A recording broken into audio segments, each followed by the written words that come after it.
এই কষ্টটা মেনে নিতে পারছি না বলেই প্রতিবাদ জানাচ্ছি।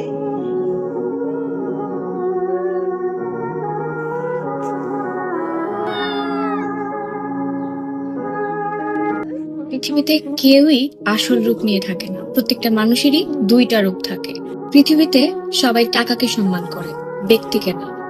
আপনি পৃথিবীতে যাকে সবচেয়ে বেশি ভালোবাসবেন সেই ব্যক্তিটাই আপনাকে সবচেয়ে বেশি কষ্ট দিবে।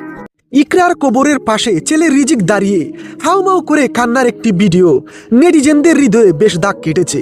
মায়ের কবরের পাশে মাহারা ছোট্ট ছেলের রিজিকের এমন কান্নার ভিডিও শেয়ার দিয়ে লাইভে এসে অজুরে কাঁদলেন অভিনেত্রী মৌসুমী।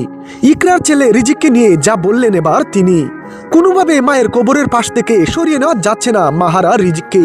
এমন একটি ভিডিও মুহূর্তের মধ্যে ভাইরাল হওয়ার পর কেঁদেছে সারা দেশের মানুষ। মা তুমি কোথায় বলে চিৎকার করতে থাকা এই লাইনটি নাড়া দিয়েছে নেটিজেনদের মনে। অভিনেত্রী মৌসুমী এই ভিডিওটি নিজের ফেসবুক ওয়ালে শেয়ার দিয়ে তিনি বলেন, ভিডিওটি দেখে কষ্টটি মেনে নিতে পারছি না বলেই ভিডিওটি নিয়ে আপনাদের মাঝে হাজির হলাম। আজ যাদের কারণে ইকরা এমন একটি কঠিন সিদ্ধান্ত নিল, যারা ইকরার বেঁচে থাকাকে কঠিন করে তুলেছিল, আজ তারা ফুরফুরে মেজাজে ঘুরে বেড়াচ্ছে। যাদের কারণে মাহারা হয়েছে 5 বছরের ছোট্ট ছেলে রিজিক মায়ের কবরের পাশে বসে কাঁদছে, তা দেখে আমার চোখের পানি আটকে রাখতে পারছি না।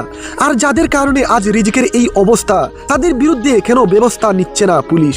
মেনে নিতে পারছি না এই মাহারা সন্তানের আর্তনাদ। আল্লাহ যেন কোনো সন্তানকে এমন কষ্ট না দেন, এই দোয়াই করি।